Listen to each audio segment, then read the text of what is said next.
بانی P T I اور فیض حمید کے گٹھ جوڑ نے تباہی مچائی، عوام میں تقسیمی، اداروں پر اعتماد کی کمی ہوئی، جمہوری نظام کو نقصان ہوا۔ وفاقی وزیر طارق فضل چودھری کی پریس کانفرنس، بولے ریاست کے خلاف منطقی پروپیگنڈا جھوٹے بیانیے کے ذریعے عوام کو تقسیم کیا، لوگوں اور اداروں میں غلط فہمیاں پیدا کی گئیں۔ فیض حمید پولیٹیکل انجینئرنگ کرتے رہے، پاکستان ان کے غیر آئینی اقدامات کا خمیازہ بھگت رہا ہے۔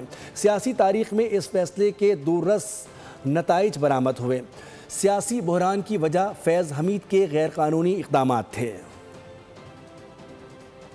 خان کا اور جنرل فیض کا ایک ایسا گٹھ جوڑ تھا جس سے عمران خان اور ان کی جماعت مستفیض ہو رہے تھے۔ آج کی تمام تر جو آپ کو پولیٹیکل انتشار کی کیفیت نظر آتی ہے، یہ اس وقت کے ان سیاسی جوڑ توڑ اور آئین سے بالا تر فیصلوں کی وجہ سے ہیں جو جنرل فیض نے اپنے دور میں لیے۔ ریاست کے خلاف منفی پروپیگنڈا، ریاستی اداروں کے خلاف منفی پروپیگنڈا، اپنے جھوٹے بیانیے کے ذریعے پاکستان کی عوام کو تقسیم کیا، پاکستان کی عوام اور ریاستی اداروں کے درمیان نفرت پیدا کرنے کی کوشش کی، فوج میں تقسیم پیدا کرنے کی کوشش کی، اور ایسے بیان دیے، اداروں میں بھی ایک ٹکراؤ کی کیفیت۔